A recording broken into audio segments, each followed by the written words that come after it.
तो आपके पास अब अपने वित्तीय कामों को निपटाने के लिए सिर्फ 2 दिन बचे हैं। 31 मार्च की रात 12 बजे के बाद देश में टैक्स और बैंकिंग से जुड़े कई बड़े कामों की डेडलाइन खत्म हो रही है। नमस्कार, आप देख रहे हैं न्यूज़ 18 का डिजिटल प्लेटफॉर्म और मैं हूं आपके साथ जागृति खंतवाल। तो देखिए, अगर आपने अभी तक ये ज़रूरी काम पूरे नहीं किए हैं तो बाद में आपको पेनल्टी, भागदौड़ और सीधा फाइनेंशियल नुकसान झेलना पड़ सकता है। इसीलिए आज हम आपको बताएंगे वो 3 बेहद ज़रूरी काम जिन्हें आपको हर हाल में 31 मार्च की रात से पहले पूरा कर लेना चाहिए। ध्यान से सुनिए, क्योंकि इनमें से एक भी काम छूट गया तो आपका नुकसान तय है।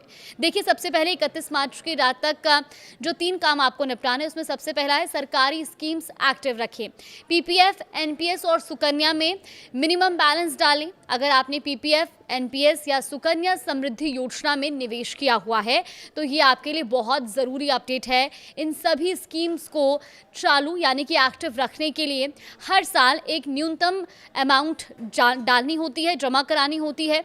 ऐसे में अगर आप पीपीएफ में कम से कम 500, एनपीएस में कम से कम 1000 और सुकन्या योजना में कम से कम 250 से 500 रुपए तक नहीं डालते हैं तो आपको बाद में परेशानी हो सकती है। अब अगर ये मिनिमम अमाउंट समय पर जमा नहीं करते हैं तो आपका खाता इनएक्टिव भी हो सकता है और एक बार खाता बंद या डिफ़ॉल्ट हो गया तो उसके बाद आपको उसे दोबारा चालू कराने के लिए पेनल्टी भी देनी पड़ेगी। बैंक या पोस्ट ऑफिस के चक्कर भी लगाने पड़ेंगे और आपके निवेश पर मिलने वाले फ़ायदे भी प्रभावित हो सकते हैं। यानी एक छोटा सा काम टालने की वजह से बड़ी परेशानी बाद में हो सकती है। इसीलिए अभी समय है, अपना अकाउंट चेक करें और ज़रूरत हो तो तुरंत मिनिमम अमाउंट जमा करा दें। दूसरा ज़रूरी काम, टैक्स बचाने का ये आखिरी मौका है। एटीसी और एटीडी का पूरा फ़ायदा उठाएं। अगर आप पुरानी टैक्स रिजीम चुनते हैं तो आपके पास टैक्स बचाने का ये आखिरी मौका है। सेक्शन 86 के तहत आप 1.5 लाख तक की टैक्स छूट पा सकते हैं और इसके लिए आप इन ऑप्शंस में भी निवेश कर सकते हैं। कौन कौन से वो ऑप्शंस हैं, ज़रा ध्यान से सुनिए। PPF, life insurance, ELSS, mutual fund, tax saving FD और इसके अलावा सेक्शन 80D के तहत हेल्थ इंश्योरेंस पर भी आपको छूट मिलती है। खुद और परिवार के लिए 25,000 तक, सीनियर सिटीजन के लिए 50,000 तक और कुछ मामलों में ये छूट 1 लाख तक भी पहुंच सकती है।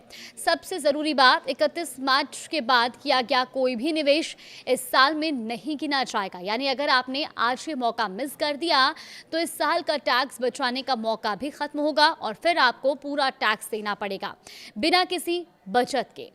तीसरा सबसे ज़रूरी काम है सैलरी क्लास के लिए। देखिए, ये आपके लिए एक अलर्ट के तौर पर भी है। आप तुरंत अपना इन्वेस्टमेंट प्रूफ जमा कर लें। अगर आप नौकरी करते हैं तो ये आपके लिए सबसे ज़रूरी काम है।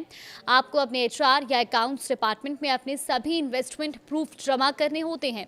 इनमें एचआरए के लिए किराए की रसीदें, इंश्योरेंस प्रीमियम की रसीद, होम लोन ब्याज सर्टिफिकेट, बच्चों की ट्यूशन फीस, ये तमाम चीज़ें लागू होती हैं।